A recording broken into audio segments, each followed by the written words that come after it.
Muy bien, buenas noches a todos, bienvenidos nuevamente a nuestros estudios de los jueves. Vamos a continuar con los estudios, los encuentros con Jesús y vamos a ver el encuentro de Jesús con Pilato. Vamos a comenzar antes con una oración. Padre, te damos gracias, Señor, en esta noche. Gracias, Señor, porque estamos aquí nuevamente reunidos en tu nombre, Señor. Queremos conocer más de ti, queremos conocer cuál es tu voluntad para nosotros, Señor. Y te pedimos que sea tu Espíritu Santo enseñándonos algo nuevo para nuestra vida, que podamos aplicar. Danos un corazón humilde que reconozca, Señor, que te necesitamos y que separados de ti nada podemos hacer. Lo pedimos en el nombre de tu Hijo Jesucristo y te damos gracias. Amén. Amén. Muy bien, pues vamos a ver, les digo, el encuentro de Jesús con Pilato. Y la base bíblica la encontramos en el libro de Lucas, capítulo 23, versículos del 1 al 25. Son bastantitos, se los voy a leer en la nueva traducción viviente. Y dice versículo 1. Entonces, todo el concilio llevó a Jesús ante Pilato, el gobernador romano. Comenzaron a presentar su caso. Este hombre ha estado llevando al pueblo por mal camino al decirles que no paguen los impuestos al gobierno romano y al afirmar que él es el Mesías, un rey. Entonces Pilato le preguntó, ¿eres tú el rey de los judíos? Jesús contestó, tú lo has dicho.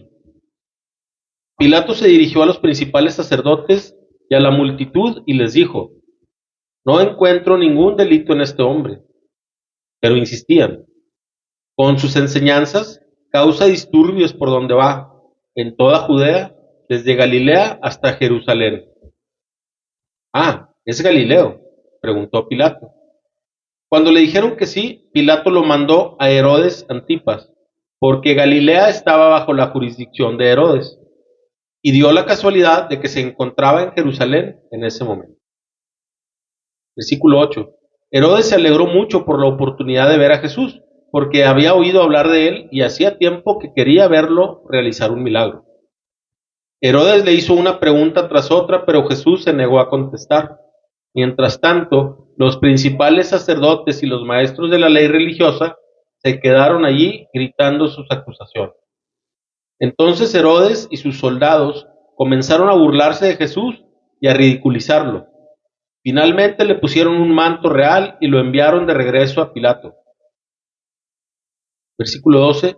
Herodes y Pilato, quienes habían sido enemigos anteriormente, ese día se hicieron amigos.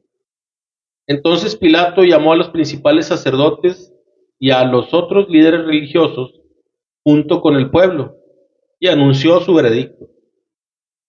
Me trajeron a este hombre porque lo acusan de encabezar una revuelta. Detenidamente lo he examinado al respecto en presencia de ustedes y lo encuentro inocente. Herodes llegó a la misma conclusión y me lo devolvió.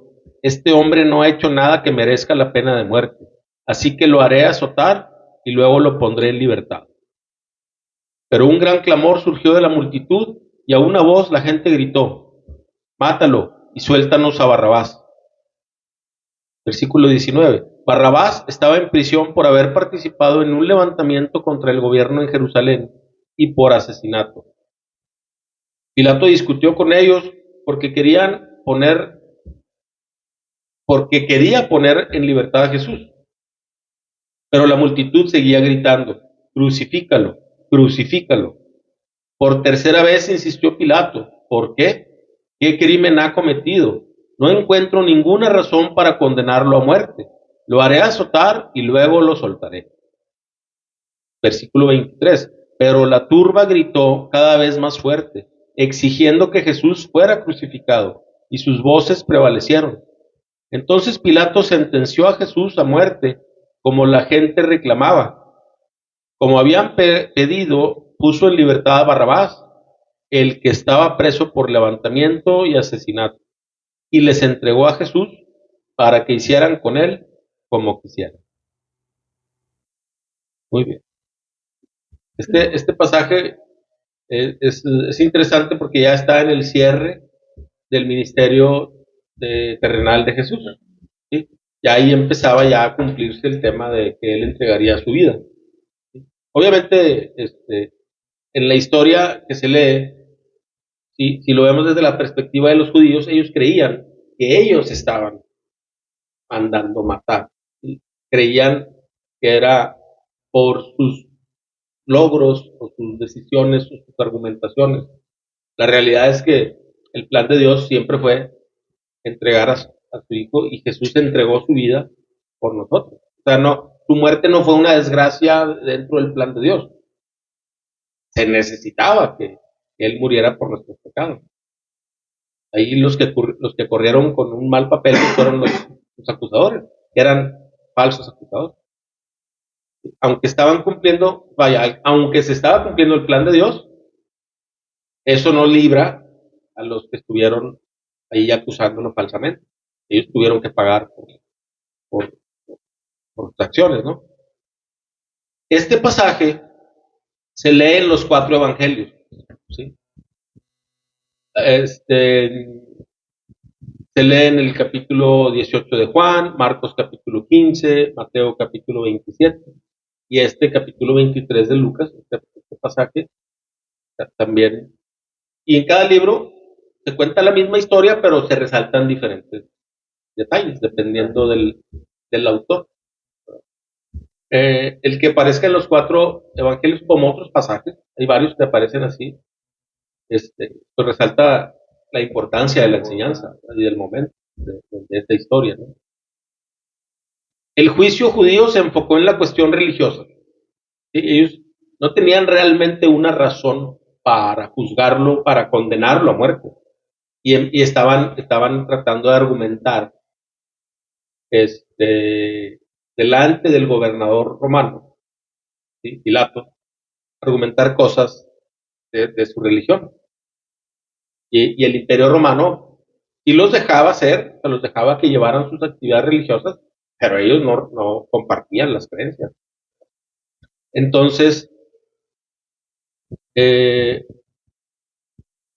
cuando los judíos enviaron a Jesús a Pilato, que era el encargado de mantener la paz, y el imperio romano, el imperio estaba disperso por un territorio muy grande, muchos países, ¿sí? Entonces, pues tenían un sistema político para mantener en control a todas las colonias, ¿verdad? Este, y, y cuando empiezan ya a hacerle también el planteamiento a Pilato, ya empiezan a meter factores políticos. Por eso le argumentan, está alborotando a la gente, ¿sí? Está diciendo que no paguen impuestos. Les estaban presentando argumentaciones para que el gobernador romano dijera, a ver, eso sí me interesa, ¿verdad? Y se involucrara y él tomara la decisión que no querían tomar ellos, ¿sí? De hecho, realmente los judíos, como tal, todo el sistema religioso judío estaban totalmente en contra del imperio romano, pues eran una colonia, estaban colonizados, ¿verdad? Pero ahí juegan un papel muy, muy hipócrita, y tratan de presentarse como ciudadanos que están preocupados por la paz del imperio romano. Realmente no era así. O sea, desde ahí ves tú la falsedad de todo lo que estaban haciendo, ¿no? Entonces, cuando luego Pilato, al darse cuenta de la inocencia de Jesús, pues lo trató de mandar de regreso al Sanedrín o al concilio supremo, ¿sí? Que era al grupo de líderes religiosos judíos. Les dijo, pues juzguen ustedes, ¿verdad? O sea, corran con... Sí. Si él faltó a sus reglas religiosas, pues juzguenlo bajo sus propias reglas. Y es muy curioso porque en el libro de Juan, capítulo 18, que ahorita les comentaba, que aparece esta historia, cuando dice así, entonces llévenselo y júzguenlo de acuerdo con la ley de ustedes, les dijo Pilato. Y, y luego lo que responden los líderes judíos es, solo los romanos tienen derecho a ejecutar a una persona. O sea, era algo en lo que estaban definitivamente en contra, pero estaban siendo tan hipócritas, tan falsos, que estaban argumentando eso sabes que en este caso, pues no, respetamos que tú eres la autoridad. Sí. Realmente ellos no reconocían la autoridad. Vaya, estaban como en rebelión de alguna forma, ¿verdad? Pero su estrategia no resultó. Y los principales sacerdotes y escribas, los que estaban acusándolo, insistían en que el gobernador romano tomara y ratificara esa decisión, ¿verdad?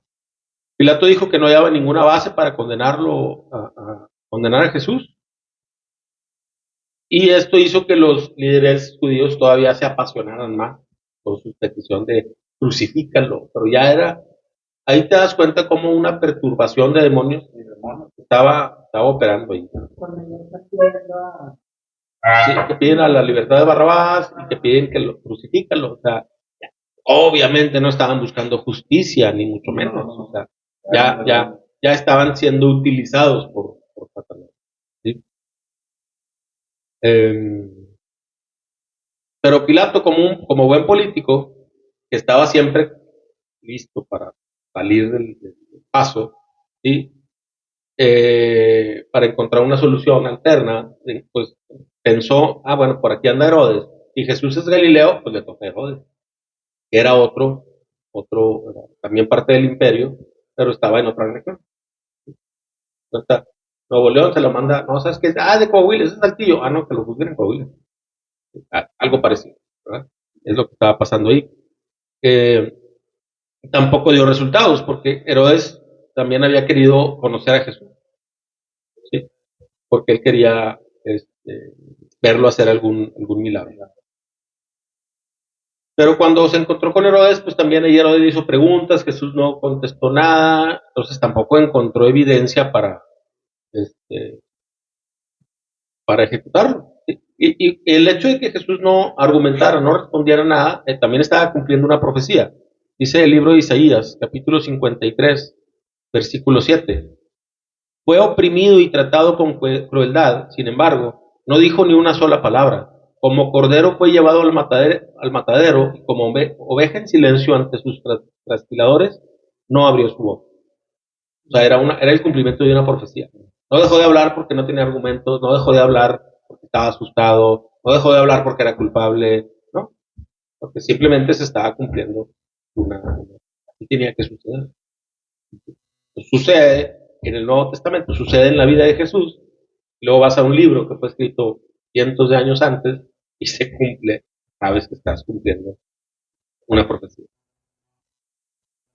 Y de hecho, solo por curiosidad, este capítulo 53 de Isaías, en los centros de reunión de religiosos judíos, a los judíos no les leen el capítulo 53 de Isaías. Si tú lo lees, es evidente que se trata de Jesús, pero ellos no reconocen a Jesús. Ellos están esperando que Dios venga por primera vez, porque desconocieron precisamente a Jesús como Dios. Y este capítulo 53 es clave para entender que todas esas profecías se refieren a la persona de Jesús. Sucedieron muchas cosas que están en Isaías 53, las ves en los evangelios ya como cumplimiento. ¿Sí? Entonces, Pilato intentó varias veces desentenderse del caso, ¿sí? Cuando Jesús regresó a él, incluso ofreció azotarlo y soltarlo. Fíjense cómo puede llegar un juez, una autoridad política, ¿sí?, a ser tan injusto de saber que no hay culpabilidad en el acusado, pero para ya darles gusto, lo azoto y lo suelto. Si es inocente, suéltalo. ¿Sí?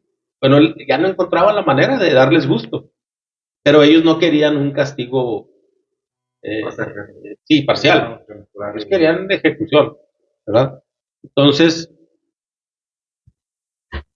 durante la temporada había una costumbre, durante la temporada de Pascua, el Imperio Romano permitía que los pueblos desarrollaran sus tradiciones, ¿no?, religiosas. Entonces, en la época de Pascua, había la costumbre de que el imperio romano soltaba algún preso, ¿sí? Y la multitud, incitada por los principales sacerdotes, pidió que dejaran suelto a Barrabás. Y al final Pilato accedió a eso, ¿verdad? O sea, era la oportunidad para cumplir una tradición de los mismos judíos, de soltarles un preso. Él pudo haber dicho, él tenía la autoridad para decir, les suelto a Jesús, ¿sí? Y ya, terminar, no hacer, el terminar de manera correcta, de alguna forma. No hacer lo que sí, no tratar siempre, o sea, necesariamente. Él estaba muy preocupado por lo que iba a pasar en el ambiente político. Sí, o sea, si hay disturbio, no me conviene, o sea, pues, me va a hablar mi jefe y me van a regañar. Porque al final él daba resultados por lo que estaba sucediendo en esa región, de la autoridad. ¿Sí? O sea, cuando el trabajo del gobernador era procurar que se hiciera justicia, él prefirió ceder a la presión de la multitud. ¿Sí? Y después de afirmar 3 veces que Jesús era inocente, no tuvo el valor para defender la verdad. Y fue parte del juicio injusto que recibió Jesús. ¿Sí? Tuvo la oportunidad de hacer justicia, pero prefirió lavarse las manos. ¿Se acuerdan de esa frase? Me lavo las manos. Bueno, viene de aquí. Libro de Mateo, capítulo 27, versículo 24. Dice, Pilato vio que no lograba nada y que se armaba un disturbio. Así que mandó a buscar un recipiente con agua y se lavó las manos delante de la multitud a la vez que decía, soy inocente de la sangre de este hombre, la responsabilidad es de ustedes. Sin embargo, esta acción de lavarse las manos no lo libraba de haber participado en esta simulación de un juicio, en este juicio injusto. Él fue parte importante. ¿Sí? Él se lavó las manos, pues tal vez para sentirse él un poquito mejor, pero delante de Dios, pues él fue parte de todo esto. Obviamente con el previo conocimiento de Dios, de que esto iba a pasar. Pero Dios no los obligó a eso. Fue el corazón de cada uno que tendió y respondió hacia eso. Fueron guiados por Satanás. Y hay algunas preguntas que nos van a ayudar a reforzar lo que en el pasaje leímos. Y la primera es, ¿de qué acusaban los líderes judíos a Jesús? ¿Sí? Eso se lee en los primeros versículos. Lo acusaban de que con sus enseñanzas causaba disturbios, ¿sí? En toda la región de Judea. ¿Sí? Era lo que, así empezaron las acusaciones. ¿Y qué le preguntó Pilato a Jesús? Así. Y el que le responde, tú lo has dicho.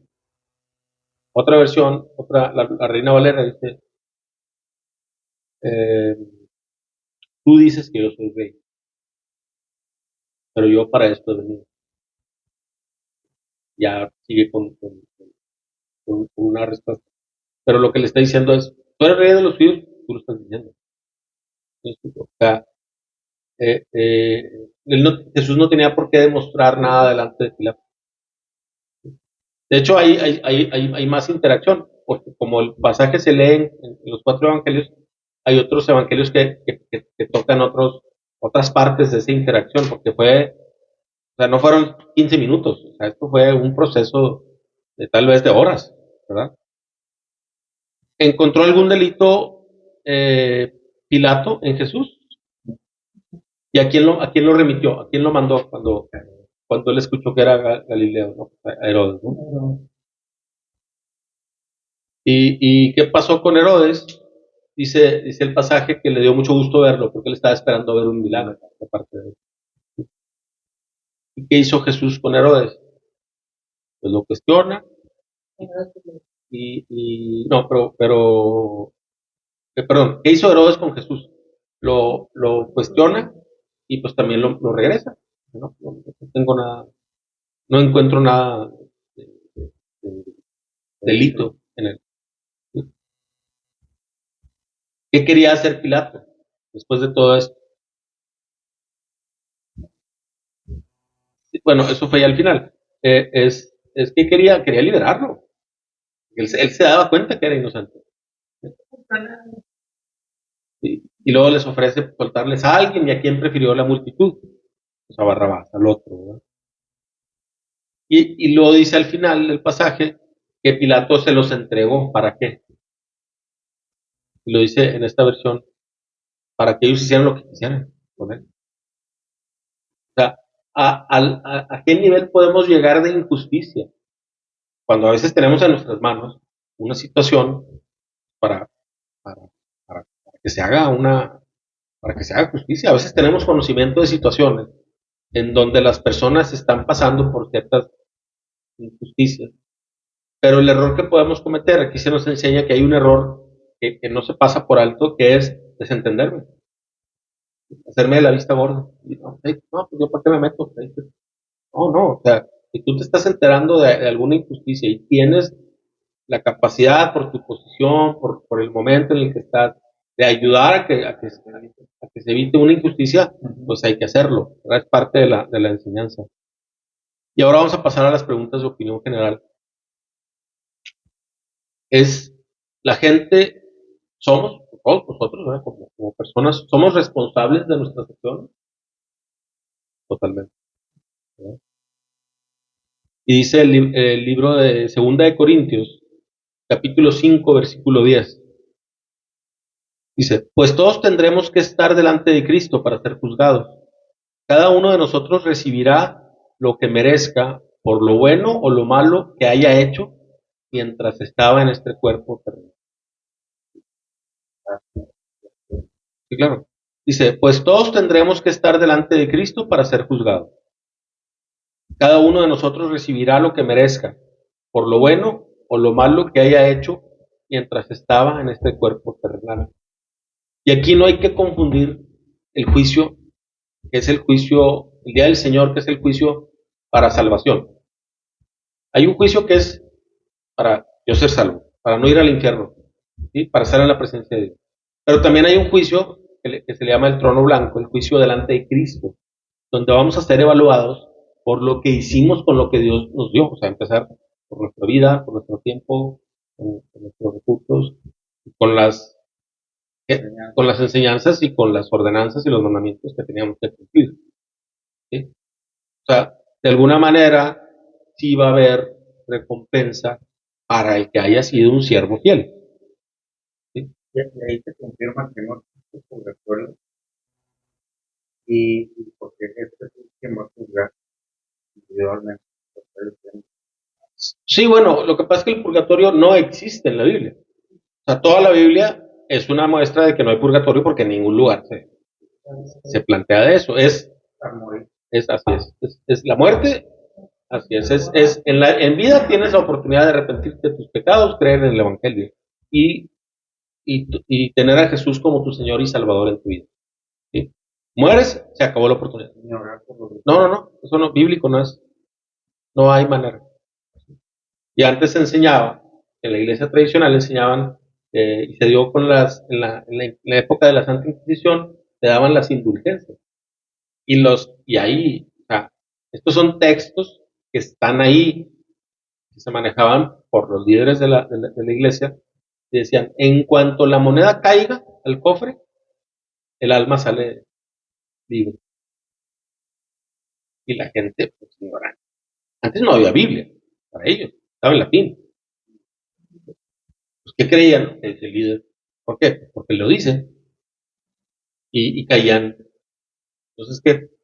Pues yo ya sé, pues, voy a vivir como yo quiera, total. Nomás le echan una monedita aquí, no, y les encargo. Aquí les dejo las monedas. ¿Sí? Ya me voy a hacer lo que yo quiera. Obviamente no hay ninguna justicia. O sea, el Dios de la Biblia, el Dios fiel y justo, no va a ser así. O sea, o cuántas moneditas crees que se necesitan para impresionar a Dios. O sea, es un chiste. ¿Sí? Es un chiste, ¿verdad? Pero es el corazón humano el que se deja engañar por esas cosas porque es mucho más fácil no someterme a un Dios que sí me va a decir, fíjate, oh, es que tengo tendencia al pecado, pues sí, pero también tienes el Espíritu Santo si has creído. La naturaleza pecaminosa tiende a eso, por más bueno que te sientas. Es la tendencia. Pero también tenemos que reconocer el operar del Espíritu en nuestras vidas y, y, y ahí es donde nuestro corazón es probado. O sea, ¿a quién queremos servir? No se puede servir a dos amos al mismo tiempo. Y nomás hay dos bandos, porque hay personas que argumentan, no, yo aquí en medio, o sea, ni para un lado ni para el otro. Dice Jesús, el no, me refiero a la otra parte donde voy a parafrasear. Dice, el que no cosecha conmigo desparrama. Y el que no recoge, desparrama. O sea, o eres de los nuestros o estás en contra. Y si no eres del bando de Dios, sin saber, estás sirviendo al enemigo. ¿Sí? ¿Por qué? Más por el puro hecho de que si tenemos vida, fuimos creados. Y si fuimos creados por el creador del cielo y de la tierra. Y si fuimos creados es con un propósito. Y si no estoy cumpliendo mi propósito, estoy en contra del plan de Dios. Es muy sencillo. Si lo ves desde ese enfoque. Ahora, había una multitud acusando a Jesús. Era mucha gente. Habla de una multitud. ¿Sí? ¿La mayoría siempre tendrá la razón? ¿Solo por ser mayoría? Definitivamente no. De hecho, la Biblia nos enseña muy claro que muchos se van a perder. Pero no porque Dios quiera que se pierdan, sino porque la gente le da la espalda y elige otros caminos, falsos caminos, porque esos falsos caminos pues, son mucho más cómodos. ¿No? Yo puedo aparentar piedad, puedo aparentar ser un hijo de Dios y en privado ser hermano de Satanás, mismo. Y la Biblia te enseña a que saber, ahí, es cara a cara tú con Dios. A Dios no lo puedes. Podremos entre nosotros tener una apariencia, pero delante de Dios, ¿dónde te puedes esconder que Él no sepa lo que estás pensando, lo que estás diciendo, lo que estás haciendo? Muy bien. Ahora, ¿cuál es uno de los criterios más importantes que deben de utilizar las autoridades políticas para regir su conducta, para regir su trabajo? La justicia. Y en Proverbios capítulo 14, versículos 34 y 35 dice, en la nueva traducción viviente, dice, la justicia engrandece a la nación, pero el pecado es la deshonra de cualquier pueblo. El rey se alegra de los siervos sabios, pero se enoja con aquellos que lo avergonzan. La primera parte es la que me llama la atención, que dice, la justicia engrandece a la nación. ¿Sí? O sea, hay un efecto sobre las naciones, sobre los países, dependiendo de cómo, de qué papel desempeñan los líderes políticos. Sí. O sea, si el líder político es temeroso de Dios, que hoy, lamentablemente hoy en día hay muy poco, pero si es temeroso de Dios, Dios honra ese actuar. ¿Sí? Por el contrario, obviamente, viene castigo para una nación necia. Y es, y es algo inevitable. ¿No? ¿Sería Pablo libre de culpa en este pasaje que acabamos de leer? ¿Y cuál sería su error? Pilato, perdón. ¿Sería Pilato libre de culpa? ¿Y cuál fue su error? Dice libro de Levítico 5:17. Supongamos que alguien peca al desobedecer uno de los mandatos del Señor. Aunque no esté consciente de lo que hizo, es culpable y será castigado por su pecado. Dicho con otras palabras, la ignorancia de la ley no nos exime de tener que cumplir. Es como si tú le argumentas a un tránsito. Ah, es que yo no sabía que en zona urbana el límite son 50 kilómetros por hora.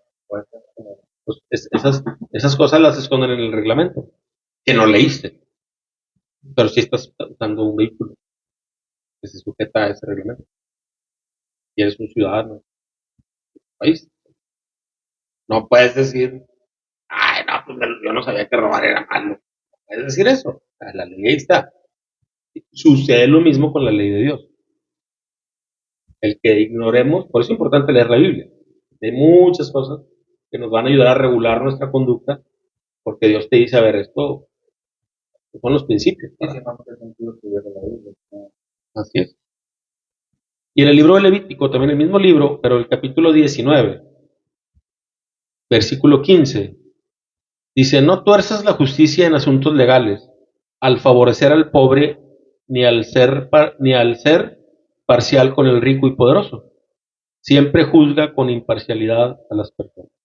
O sea, dice, es muy claro y dice, la justicia es así, ni favoreces al pobre porque es pobre, ni favoreces al rico porque es rico, ¿verdad? Todo lo que sea justicia.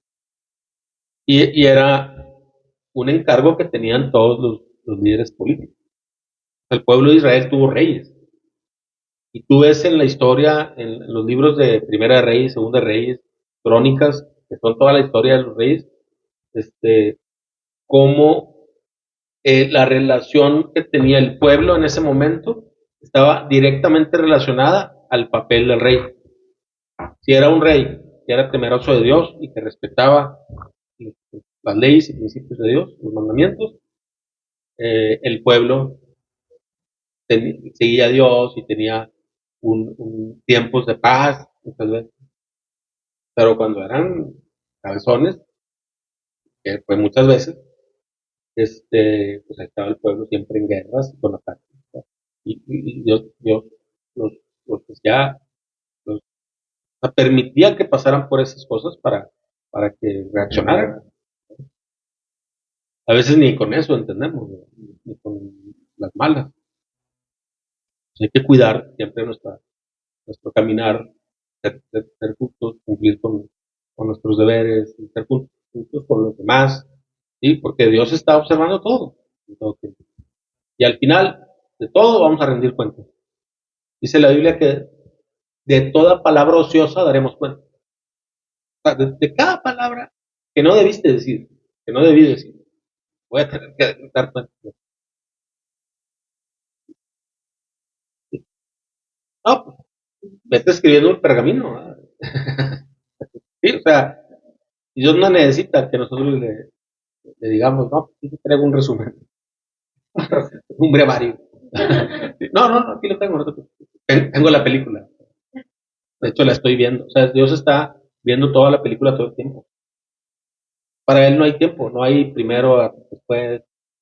Está viendo todo al mismo tiempo. O sea, Él ya sabe lo que vas a decir y lo que vas a hacer.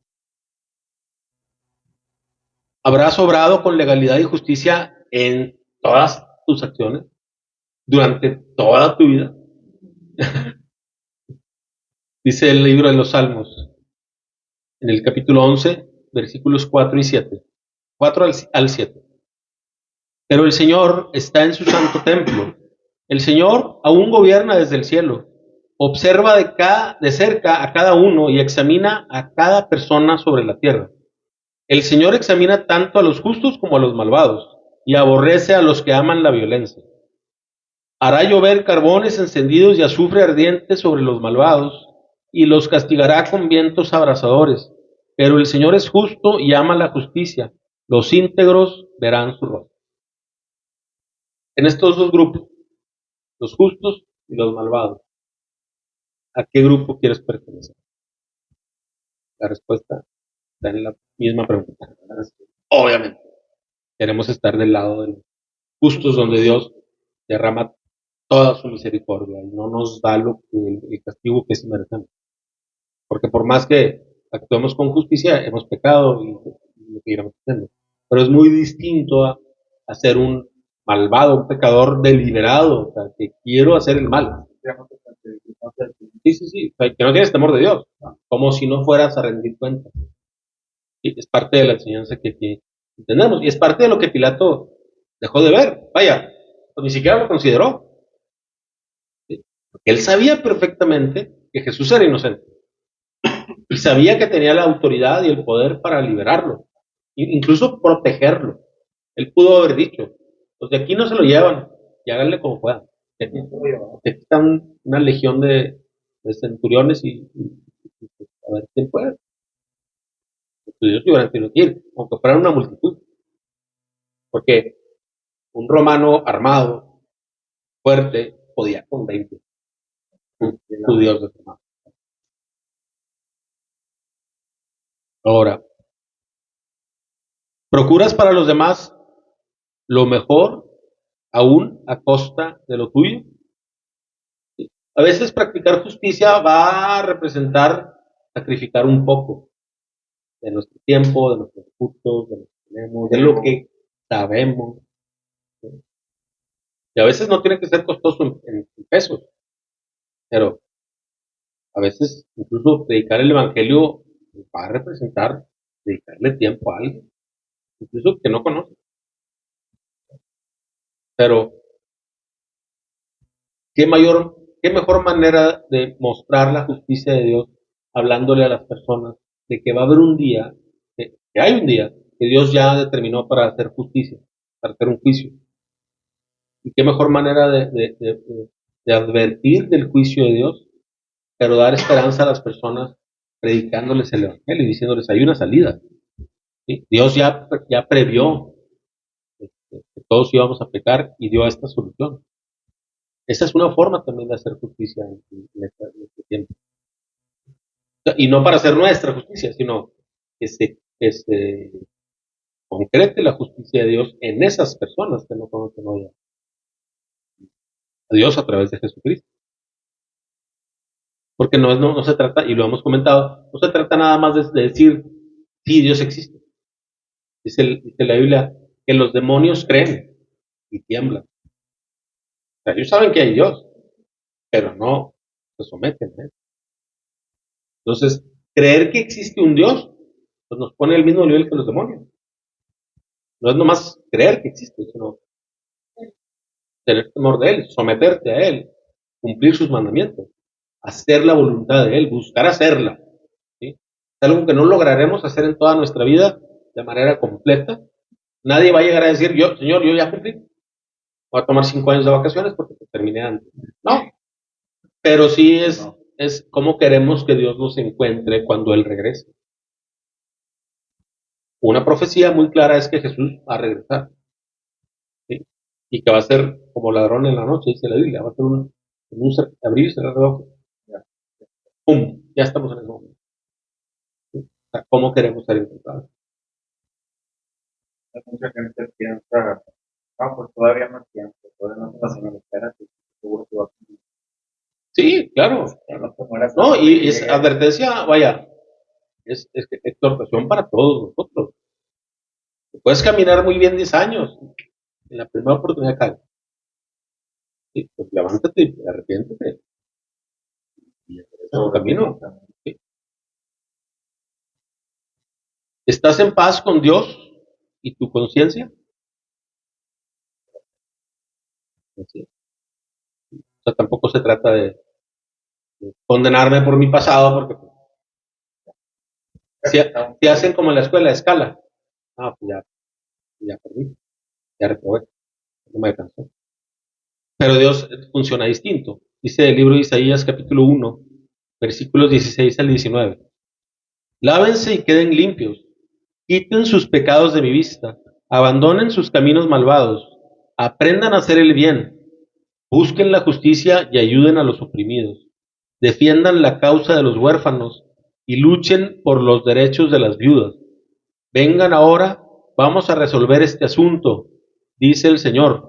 Fíjense los siguientes palabras. Aunque sus pecados sean como la escarlata, yo los haré tan blancos como la nieve.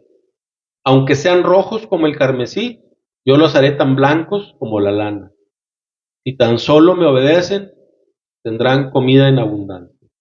O sea, aquí nos habla de cómo Dios nos dice, o sea, primero nos da una exhortación a limpien sus vidas, abandonen el pecado, abandonen sus caminos malvados. Dice, no tengas miedo, aunque tus pecados sean rojos como escarlata, yo los haré tan blancos como la nieve. Y esa es una promesa y esa es una realidad. ¿Sí? No recibimos la gracia de Dios porque fuimos poquito pecadores. No, es por su gran misericordia. Él no mira y no importa cómo haya sido tu pasado. Si tú verdaderamente te arrepientes, te va a limpiar completamente. Obviamente, ahí empiezas un proceso de lucha con el pecado. Que te perdone y te limpie no quiere decir que tu naturaleza pecaminosa ya se acabó. Mientras estemos en esta vida, tenemos que seguir luchando con eso. Pero ya es una lucha contra el pecado. Que antes no luchábamos, antes lo promovía. Hay una parte que me quedó muy grabada, no recuerdo, que dice que te rompe y eso te va a doler, te va a romper y te va a doler. Quizás donde No, habría que buscarlo, pero sí, ahí habla como de una función de alfarero. el alfarero, Sí, quiebra el barro y te vuelve a formar. Sí. No recuerdo un pasaje, pero podemos buscar. Y bueno, ya como conclusión podemos comentar que nuestras decisiones tienen generalmente consecuencias eternas. ¿Sí? Nuestras acciones, por más sencillas que hoy tengamos, ¿sí? Lo que hagamos, lo que digamos, lo que pensemos, habitualmente va a tener efectos en la eternidad. Debemos procurar conducirnos siempre con justicia, con rectitud, pero sobre todo con amor en lo que hacemos. Amor, obviamente primero por Dios, pero amor por las personas. A veces sí, alguien está haciendo una injusticia, pero puedes pasarlo por ahí. Sobre todo, Satanás va a tratar de meter discordia, no con el mundo, entre hermanos. Y esa es su manera. Hay una regla en la Biblia, que es, y son palabras de Jesús, que dice que ningún reino puede estar dividido contra sí mismo, porque caería. Uno de los principios de la fortaleza del reino de Dios es la unidad. Satanás va a tratar de minar esa unidad. Por más pico grande que sea una congregación, siempre suceden fricciones. Pero nunca hay que olvidar que si tienes alguna inconformidad o algo que no te gustó, o algo que te dijeron, una mala cara, ay, no me saludó el hermano, no te sientas. No le hagas la chamba. O sea, sé consciente y pasa por algo. Y si hay algo que tratar, trátalo, hermano, y sánalo. O sea, háganlo. Entonces, y en Pilato tenemos un ejemplo del peligro que se corre cuando se pasa por alto la verdad y la justicia. Que ni siquiera fue por ignorancia, sabía perfectamente. La invitación en esta enseñanza es pues que seamos hijos de Dios temerosos de Él y que busquemos la justicia porque hay una recompensa, dice el libro de Mateo.